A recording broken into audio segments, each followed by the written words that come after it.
श्री हरि। आप सभी को जय जय श्रीमन्नारायण।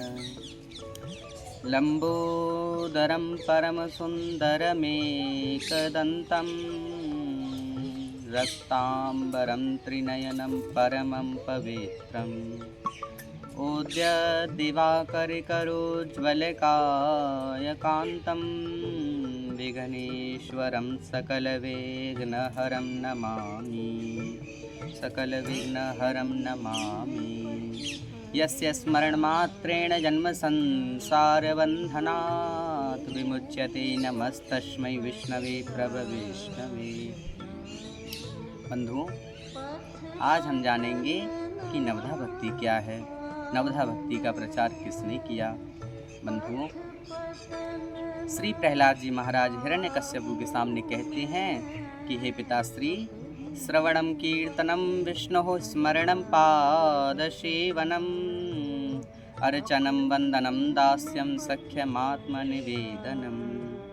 पिताश्री, भगवान की नवधा भक्ति है, 9 प्रकार की भक्ति है। सर्वप्रथम भक्ति भगवान की कथा का श्रवण। दूसरी भक्ति भगवान नाम का संकीर्तन। तीसरी भक्ति भगवान का स्मरण। चौथी भक्ति भगवान के श्री चरण कमल की सेवा। और 5वीं भक्ति बताई कि भगवान की पूजा। 6वीं भक्ति भगवान की वंदना। 7वीं भक्ति भगवान के प्रति दास्य भाव। 8वीं भक्ति बताई कि भगवान के प्रति विश्वास और मित्रता। 9वीं भक्ति कि भगवान के प्रति सर्व समर्पण कैसे किया जाता है। यही नवधा भक्ति है। श्री नाभादास जी महाराज कहते हैं, इस नवधा भक्ति के जो प्रधान हैं, जो नेता हैं और जो आदर्श हैं, वे नवो महाभागवत मुझे अपनी करुणा प्राप्त करें। श्रवण में सर्वप्रथम श्री राजा परीक्षित जी महाराज का नाम आता है। कथा में सर्वश्रवण श्री राजा परीक्षित जी महाराज। क्यों कि जब आचार्य सुखदेव जी राजा परीक्षित को कथा श्रवण करा रहे थे, तब चौथे दिन आचार्य सुखदेव जी ने कहा, हे राजन, तुमने 4 दिन से कुछ खाया पिया नहीं है, तुम जा करके कुछ जलपान कर लो।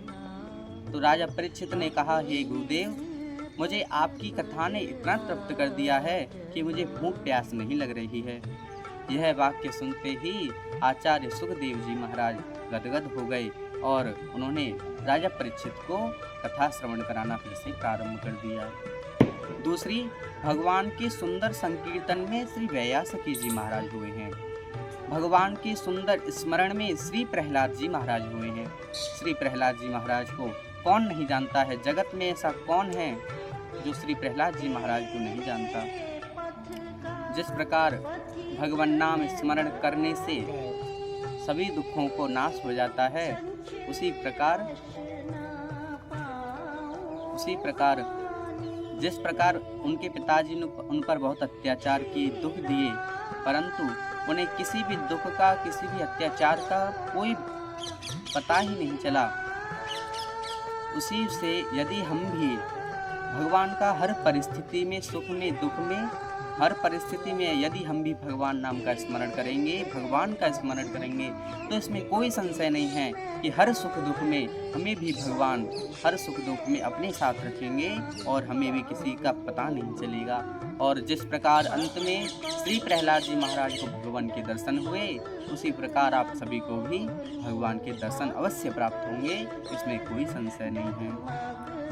भगवान के चरण कमल की सेवा में श्री कमला रानी माता लक्ष्मी जी हुई हैं। भगवान के पूजन में श्री पृथु जी महाराज हुए हैं। भगवान की वंदना में श्री अक्रूर जी महाराज हुए हैं। भगवान के दास्य भाव में श्री हनुमान जी महाराज हुए हैं। भगवान के सख्य भाव में, मित्रता के भाव में प्रथापुत्र अर्जुन, भीम, युधिष्ठिर जी, नकुल सहदेव हुए हैं। और अंतिम भगवान आत्मनिवेदन में दैत्यराज बलि जी हुए हैं। श्री नाभादास जी कहते हैं, इन नवों महाभागवतों उनकी भी रक्षा करते हैं जिनका वासुदेव के अलावा कोई है ही नहीं। ये नव महाभागवत सबकी रक्षा करते हैं और भगवान के भक्तों की रक्षा कर उनको भगवान के दर्शन भी प्राप्त कराते हैं।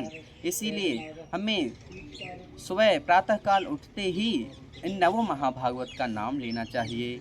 आइए हम सब लोग इनका जयकारा लगाएं।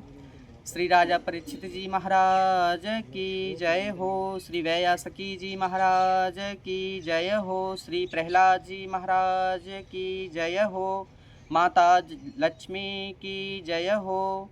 श्री पृथु जी महाराज की जय हो। अक्रूर जी महाराज की जय हो। हनुमान जी महाराज की जय हो। अर्जुन जी महाराज की जय हो। श्री दैत्यराज बलि की जय हो। जय जय श्रीमन्नारायण, जय जय श्रीमन्नारायण, जय जय श्रीमन्नारायण।